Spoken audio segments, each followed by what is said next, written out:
සාදරෙන් පිළිගන්නවා මගේ YouTube channel එකට. ඉතින් මේ වෙනකොට කොටස් වෙළඳපළ කෙරෙහි ගොඩාක් ලොකු ආයෝජකයන්ගේ ආකර්ෂණයක් ඇදලා තිනවා. ඉතින් අලුත් ආයෝජකය ගොඩ දෙනෙක් මේ වෙනකොට ෂෙයා මාකට් එකට එන්ටර් වෙලා තිනවා. ඉතින් ගොඩ දෙනෙක්ට ඒ වගේම අලුතෙන් ආපු අයට ලොකු ප්‍රශ්න ගොඩකුත් තියෙනවා. ඉතින් මේ වෙලාවේ ෂෙයා මාකට් එක වේගෙන් ඉහළ යන මට්ටමක් තමයි ඉතින් ඕගොල්ලෝ හැම දෙනෙක්ටම පේන්න තියෙන්නේ. ඉතින් අපි හැම කෙනෙක්ම කැමති ඇත්තරම ෂෙයා මාකට් එකක් ඉහළ යනකොට මොකද හැම කෙනෙක්ම ආයෝජනය කරන්නේ යම්කිසි මුදලක් ප්‍රොෆිට් එකක් ගන්න බලාපොරොත්තුව තමයි. ඉතින් ඔයත් අලුත් ආයෝජකයෙක් නම් ඔයාට මෙන්න මේ වීඩියෝ එක වැදගත් වෙයි කියලා හිතනවා. ඉතින් විශේෂයෙන්ම ගොඩ දෙනෙට තියෙන ගැටලුව තමයි මේ වෙලාවේ කොහොමද ගන්න ඕන මොනවාද ගන්න ඕන ඔන්න ඔය වගේ නොයෙකුත් ආකාරයේ ප්‍රශ්න අපේ අලුත් අයට තියෙනවා. ඉතින් අලුත් අයට වගේම අපේ පරණ අයට පවා මෙන්න මේ වීඩියෝ එක අපේ අත්දැකීම් බහුල අයටත් මේ කාරණාව අමතක වෙච්ච කාරණාවක් වෙන්න පුළුවන්. ඉතින් ඔයාටයි මේ වීඩියෝ එක කරන්නේ.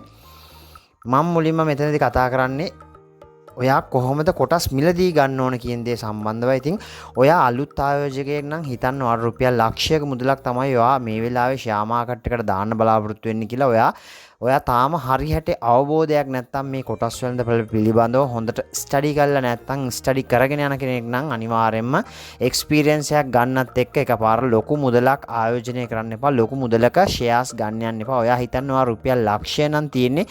ඒක ඔයාට හිතෙන කොටස් කිහිපයක ආයෝජනය කරන්න. තනි කොටසක් තනි ෂෙයා එකක් බයි කරන්න යන්න එපා. උදාහරණයක් විදිහට ඔයා හිතන්නේ ඒ කියලා කම්පැනියක් තියෙනවා. එතනින් ඔයා රුපියල් 20000ක ෂෙයාර්ස් ගන්න. රුපියල් ලක්ෂයම ගන්න නැතුව රුපියල් 20000ක ගන්න.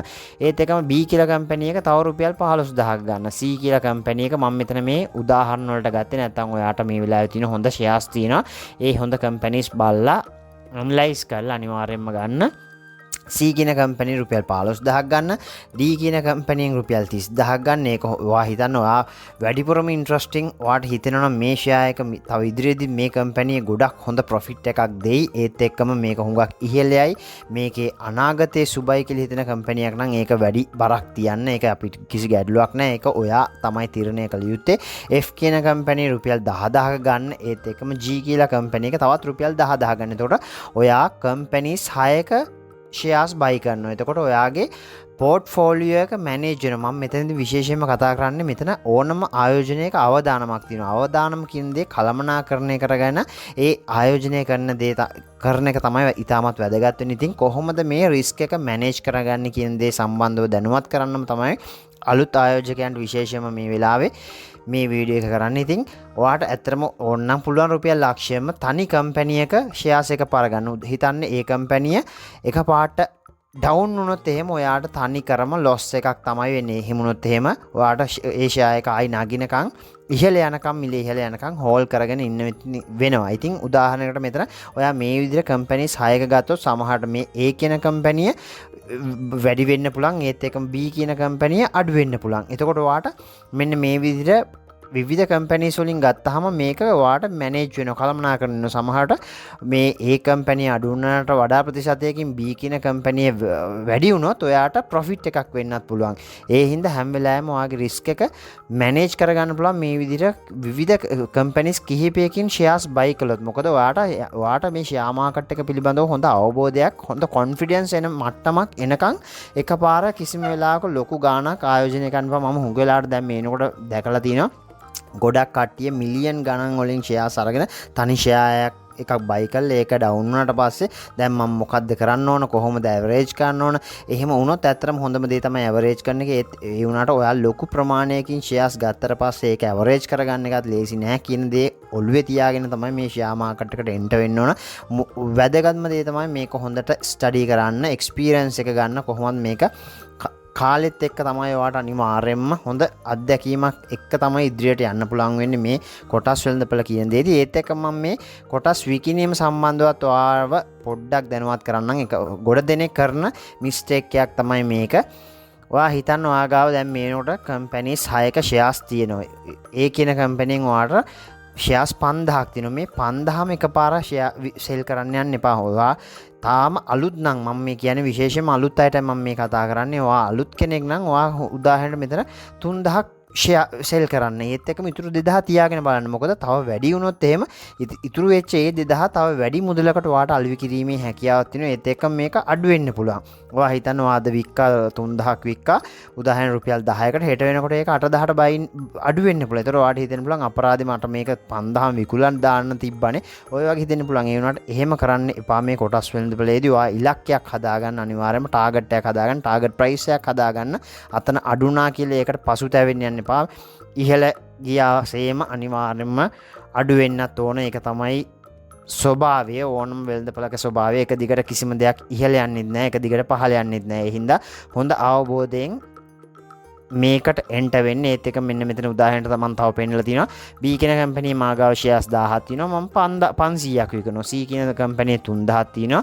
2000ක් විකුණනවා. ඔයා හිතන්න D කියන කම්පැනි මාගාව 20000ක් තියෙනවා. මම 15000ක් විකුණනවා. මට හිතෙනවා මේක ඉදිරියේදී ඉක්මනට අඩු වෙන්න පුළුවන්. මේක තමයි මේ උපරිම වැඩිලා තියෙන්නේ කියලා. ඒතකොට වැඩිපුර ෂෙයාර්ස් ප්‍රමාණය විකුණනවා. ඔයාට කැමති නම් 20000 වුණත් විකුණලා දාන්න. ඒක ගැටලුවක් නැහැ. මම මෙතන මේ පොඩි ට්‍රික් එකක් ඔයාට කියන්නේ. F කියන කම්පැනිෙන් 10000ක් තියෙනවා. ඒකෙන් 7500ක් විකුණන්නේ. G කියන කම්පැනිෙන් 7000ක් තියෙනවා. ඒකෙන් 2000ක් විකුණලා තව 5000ක් තියාගන්න. මොකද ඒක සමහරට තව වැඩි වුණොත් එහෙම ඔයාලට හොඳ ලොකු ගානකට විකුණලා මීට වඩා ලොකු ප්‍රොෆිට් එකක් ලබා ගැනීමේ හැකියාව තියෙනවා. හුඟ දෙනෙක් කරන එකපාර විකුණලා දානවා. ගෙඩිය පිටින්ම තිබ්බ ෂෙයාර්ස් ටික ඔක්කොම විකුණනවා. ඒක කරන්න එපා. ඔයාට යම්කිසි මේ ෂෙයා මාකට් එකේ හැසිරීම පිළිබඳ හොඳ අවබෝධයක් එනකන් ඒ වැඩේ කරන්න එපා. එහෙම කරන්න ඕන කාලවකවානුකුත් එයි. ඔයාටම තේරෙයි රයිට් මම දැන් මෙතනදී හොඳ මට මේක හැසිරෙන විදිහ හොඳට අවබෝධයක් තියෙනවා. මම මෙන්න මේක තමයි කරන්න ඕනේ කියලා. ඒ හින්දා හැම වෙලාවෙම ස්ටඩි කරන්න. ඒත් එක්කම ඔයාගේ තීරණ ඔයා ගන්න. ගොඩක් අය කියන දේවල් අරයාගෙන් මෙයන් අහලා තීරණ ගන්න යන්නත් එපා. මොකද ඔයාගේ මුදල් තමයි ඔයා මෙතන මේ ආයෝජනය කළා තියෙන්නේ. ඒත් එක්කම ඔයාට අවශ්‍ය ප්‍රොෆිට් එකකුත් හදාගන්න, ප්‍රොෆිට් මාජින් එකක් හදාගන්න. ඕනට වඩා තණ්හා වෙන්න යන්නත් එපා. මොකද ඔයාට ඇති කියලා හිතෙනවා නම් එතනදී අනිවාර්යයෙන් මේ ෂෙයා එකෙන් එක්සිට් වෙන්න. ඒත් එක්කම ඕනම වෙලාවක තියෙනවා ඒ යන වේගෙන් යන වෙලාවේදී යන්න දෙන්නේ. ඒ කියන්නේ අප් වෙන වෙලාවකදී එතනින් එක්සිට් වෙන්න එපා. ඒක මොහොතක් වෙයි. දැන් අපිටම තේරෙයි රයිට් මේ වෙනකොට මේක තමයි ඇවිල්ලා තියෙන ෂෙයා මාකට් එක උඩ. ඒ හින්දා දැන් ඉස්සරහට අඩු වෙන්න පුළුවන්. අන්න එතන ඒ අවස්ථාවේදී බයි කළා ඔයා ප්‍රොෆිට් එකක් හදාගන්න කියන දේ මතක් කරනවා. ඉතින් මම මේ කතා කළේ කොහොමද මේ කොටස් වෙළඳපොලේ අවදානම කළමනාකරණය කරගන්න කියන දේ සම්බන්ධවයි. ඒත් එක්කම තව දෙයක් තියෙනවා. මේ කොටස් වෙළඳපොල කියන්නේ high risk high profit ඕනම ආයෝජනයකට ඒක පොදුයි. ඉතින් ඔයාට උදාහරණයක් මම ආයිත් ගන්නම්. ඔයා හිතන්න ඔයා මේ රුපියල් ලක්ෂයම තනි කම්පැනි එක ආයෝජනය කළා. ඒ කම්පැනි රුපියල් 10ට ගත්ත එක එකපාරට 20කට ගියා. 100%කින් ඔයාට ප්‍රොෆිට් එක වැඩි වෙන්න පුළුවන්. ඒ වගේ දෙයක් තියෙනවා. ඉතින් මේ කියන කම්පැනි 6ක ආයෝජනය කළා. ඔයාට සමහරට පොඩි ෂෙයාර්ස් වලින් පොඩි මිල ගණන් වලින් ෂෙයාර්ස් වැඩි වෙන්න පුළුවන්. එතකොට ඔයාට ලොකු ප්‍රොෆිට් එකක් නොවෙන්නත් පුළුවන්. ඒ වුණාට දීර්ඝ කාලීනව ෂෙයා මාකට් එකේ රැඳිලා ඉන්න හොඳ ක්‍රමවේදයක් තමයි කම්පැනිස් කිහිපයක ගන්න එක. ඒක මගේ අත්දැකීමෙන් මම කියන දෙයක්. සමහර කෙනෙක්ට මීට හාත්පසින්ම වෙනස් ක්‍රමවේද ඒගොල්ලන්ගේ මාකටිං ස්ට්‍රැටජිස් තියෙන්න පුළුවන්. ඉතින් ඔයාලටත් පුළුවන්. ඔයාලා අපේ එක්ස්පර්ට්ලා ඉන්නවා මේ වීඩියෝ එක බලන. ඒගොල්ලන්ට පුළුවන් එයාලගේ අත්දැකීම්, එයාලගේ අදහස් යෝජනා ඉදිරිපත් කරන කමෙන්ට් එකක් විදිහට. මොකද ඒක අපේ අනිවාර්යයෙන්ම අලුත් ආයෝජකයන්ට ඉතාමත් ප්‍රයෝජනවත් වෙයි කියලා හිතනවා. ඉතින් මේ වීඩියෝ එක සම්බන්ධව ඔයාගේ අදහස් යෝජනා චෝදනා සියල්ලක්ම කමෙන්ට් එකක් විදිහට දාන්න. ඒක අනිවාර්යයෙන්ම වැදගත් වෙන අපිට ඒත් එක්කම ඉදිරියේදී කතා කරන්න පුළුවන් හොඳ ටොපික් එකක් ගැනත් ඕගොල්ලන්ට පුළුවන් කමෙන්ට් එකක් දාන්න. ඒතකොට ඉදිරියේදී අපිට ඒ ගැනත් කතා කරන්න පුළුවන්. ඉතින් කොටස් වෙළඳපොළ ආයෝජනය පිළිබඳව හොඳට ස්ටඩි කරන්න. හැම කෙනෙක්ටම ස්ටඩි කරන්න දෙනවා. අපි හැම කෙනෙක්ම අනිවාර්යයෙන්ම අප්ඩේට් එකේ ඉන්න ඕනේ මේ කොටස් වෙළඳපොළ ආයෝජනය කරනවා නම්. අප්ඩේට් එකේ ඒත් එක්කම ඉන්න එක තමයි ඉතාමත් වැදගත් වෙන්නේ. මේ වෙළඳපොලේ හැසිරීම පිළිබඳව හොඳ අවධානයෙන් ඉන්න කියන දේත් මතක් කරනවා. වීඩියෝ එක අවසන් වෙනකම් බැලුවට thank you very much.